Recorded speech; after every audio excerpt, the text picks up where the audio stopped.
Self-esteem. When you're learning about something new, it's easy to feel overwhelmed by the sheer amount of relevant information available.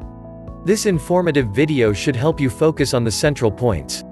So how do you stay calm, composed and maintain self-esteem in a tough environment? Here are some tips you may consider as a starter guide to self-improvement. Imagine yourself as a dartboard. Everything and everyone else around you may become dart pins, at one point or another. These dart pins will destroy your self-esteem and pull you down in ways you won't even remember. Don't let them destroy you, or get the best of you. So which dart pins should you avoid? Dart pin 1, negative work environment. Beware of dog-eat-dog theory, where everyone else is fighting just to get ahead. This is where non-appreciative people usually thrive. No one will appreciate your contributions even if you miss lunch and dinner, and stay up late. Most of the time you get to work too much without getting help from people concerned. Stay out of this, it will ruin your self-esteem. Competition is at stake anywhere. Be healthy enough to compete, but in a healthy competition that is. Dart pin 2, other people's behavior. Bulldozers, brown nosers, gossip mongers, whiners, backstabbers, snipers, people walking wounded, controllers, naggers, complainers, exploders, patronizers, suffers. All these kinds of people will pose bad vibes for your self-esteem, as well as to your self-improvement scheme. Dart pin 3, changing environment. You can't be a green bug on a brown field. Changes challenge our paradigms. It tests our flexibility, adaptability and alters the way we think. Changes will make life difficult for a while, it may cause stress, but it will help us find ways to improve ourselves. The change will be there forever, we must be susceptible to it. Truthfully, the only difference between you and self-esteem experts is time. If you'll invest a little more time in reading, you'll be that much nearer to expert status when it comes to self-esteem. Dart pin 4, past experience. It's okay to cry and say ouch when we experience pain. But don't let pain transform itself into fear. It might grab you by the tail and swing you around. Treat each failure and mistake as a lesson. Dart pin 5, negative worldview. Look at what you're looking at.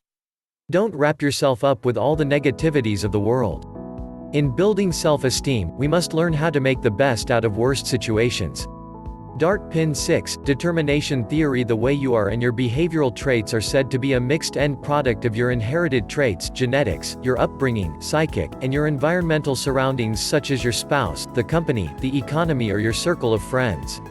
You have your own identity. If your father is a failure, it doesn't mean you have to be a failure too. Learn from other people's experience, so you'll never have to encounter the same mistakes. Sometimes, you may want to wonder if some people are born leaders or positive thinkers. No. Being positive, and staying positive is a choice. Building self-esteem and drawing lines for self-improvement is a choice, not a rule or a talent. God wouldn't come down from heaven and tell you, George, you may now have the permission to build self-esteem and improve yourself. In life, it's hard to stay tough, especially when things and people around you keep pulling you down. When we get to the battlefield, we should choose the right luggage to bring and armors to use, and pick those that are bulletproof. Life's options give us arrays of more options. Along the battle, we will get hit and bruised. And wearing a bulletproof armor ideally means self-change. The kind of change comes from within. Voluntarily. Armor or self-change changes three things: our attitude, our behavior and our way of thinking. Building self-esteem will eventually lead to self-improvement if we start to become responsible for who we are, what we have and what we do. It's like a flame that should gradually spread like a brush fire from inside and out. When we develop self-esteem, we take control of our mission, values, and discipline. Self-esteem brings about self-improvement, true assessment, and determination. So how do you start putting up the building blocks of self-esteem? Be positive. Be contented and happy. Be appreciative. Never miss an opportunity to compliment. A positive way of living will help you build self-esteem, your starter guide to self-improvement. There's a lot to understand about self-esteem. We were able to provide you with some of the facts above, but there is still plenty more to write about in subsequent articles.